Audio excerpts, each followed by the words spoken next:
Voy contando un poquito cómo afecta el embarazo al bebé, pues vamos a hacer una referencia a los casos que hemos tenido nosotros en el hospital y que tenemos recogido.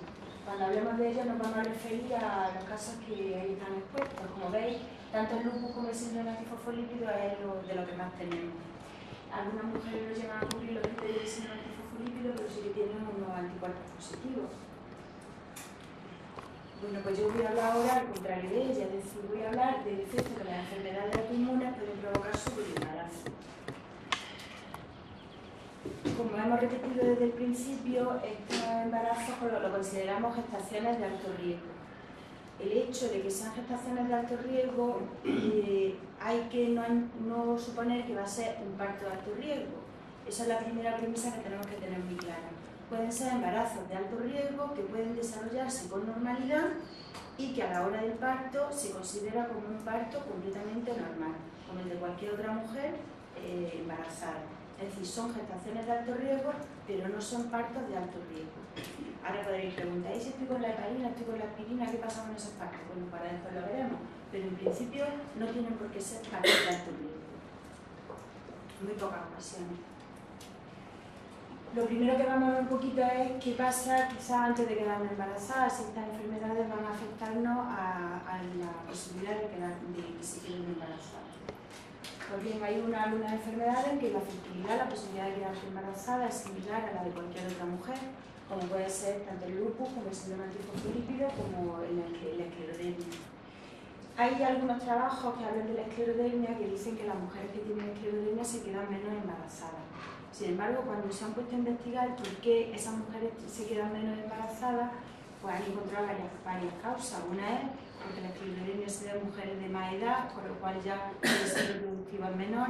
En otra, a lo mejor habla luego José Luis o Marta de que le apetece menos tener relaciones, y lógicamente si la frecuencia de relaciones es menor, pues también la posibilidad de embarazo es menor. Cuando han ido ajustando todos esos parámetros, han visto que las mujeres con esclerodermia no tienen ningún problema de fertilidad, se pueden quedar embarazadas como el resto de mujeres. Luego se ha visto en otros trabajos que la fertilidad sí que puede disminuir en otras enfermedades. En la artritis reumatoide sucede un poco como en la esclerodermia. Decían algunos trabajos que sí que podía disminuir la fertilidad, pero cuando se han ido ajustando el número de relaciones que tiene, el número de deseos de concepción y demás, pues se ha visto que no, que prácticamente, aunque algunos trabajos dicen que sí, la verdad es que es similar a la población normal. Y luego, con respecto a la vasculitis, generalmente sí que está disminuida, pero es por efecto de los fármacos que toman.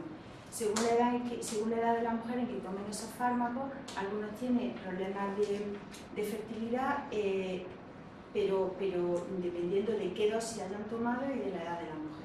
Pero ahí sí que se ve afectada por esos fármacos. Bueno, pues lo primero que vamos a ver es cómo estas enfermedades pueden afectar al riesgo de pérdidas gestacionales. Cuando hablamos de pérdidas gestacionales estamos hablando de dos cosas. Uno es del riesgo de aborto y otro es del riesgo de que el bebé a lo largo del embarazo pueda morir. Hablamos de aborto cuando esta pérdida gestacional es hasta la semana de gestación 20. A partir de la semana de gestación 20 ya se habla de muerte fetal. No es que se considere embrión hasta la semana 20, pero sí se considera aborto hasta la semana 20. A partir de ahí no. Entonces hay algunos trabajos que sí diferencian muy bien lo que es aborto de muerte fetal y otros hablan en general de pérdidas gestacionales. Bueno, pues bien, primero vamos a hablar del riesgo del aborto, es decir, de las pérdidas que hay hasta la semana 20. Generalmente, aunque en la población normal se produce un aborto entre el 10 y el 15% de todos los embarazos, si todas las mujeres embarazadas se hicieran una prueba de embarazo antes de que les llegue la regla, la tasa de embarazo sería mucho más alta, pero luego viene la regla y creemos que es la regla. Y no es así, es un embarazo que llamamos un embarazo bioquímico, un embarazo subclínico, que con la regla sale. Entonces, de los que se sabe que existen, hay hasta un 15% en la población normal de mujeres que abortan.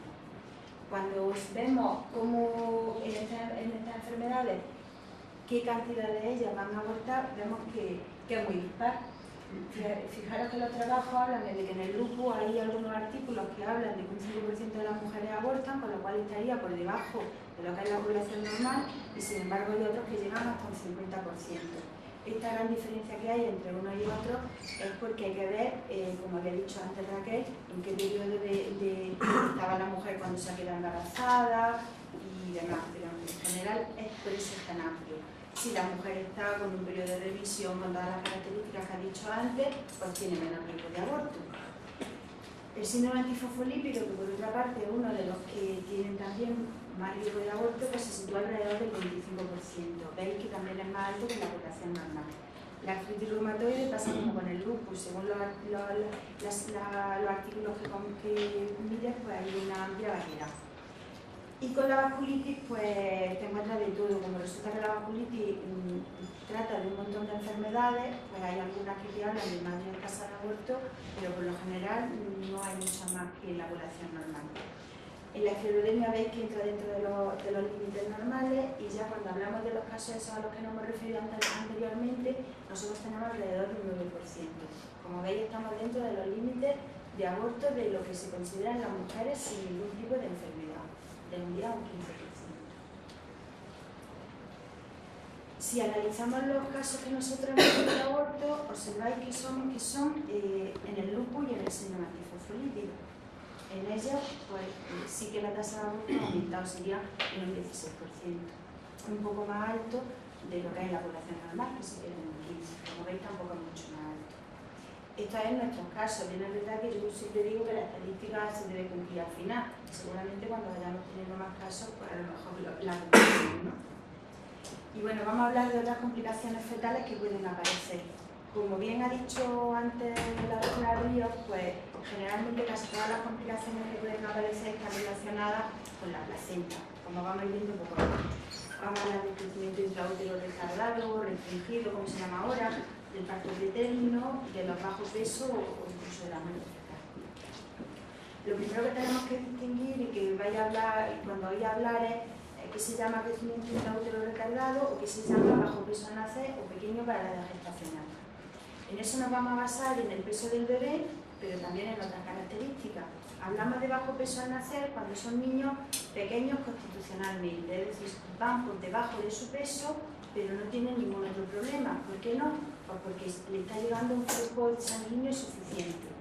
Cuando ese flujo sanguíneo que les llega a través de la placenta, bueno, también hay otras causas diferentes de crecimiento intraútero retardado, bastante. Ahora veremos un poco cómo las diferenciamos. Pero si no llega bien la sangre a través de la placenta al bebé, ese bebé va a dejar de crecer.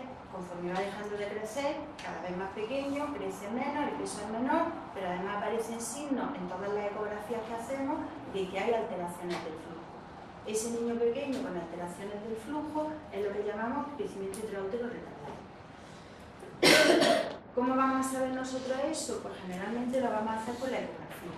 Cuando nos encontramos, vamos viendo la ecografía, entonces vamos viendo la anatomía fetal, si vemos que es normal, seguimos por este camino, si está alterada, pues seguimos por allí, donde vemos pues, que pueden ser incluso casos de cromosomopatía, algunas infecciones virales, pero si vemos que la anatomía es normal, seguimos buscando cosas, nos vamos fijando como el líquido amniótico.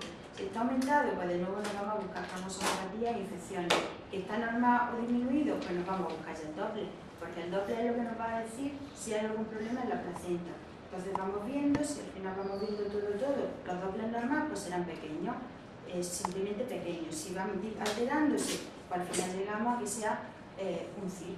Por eso que al final llegamos que cuando todo es normal decidimos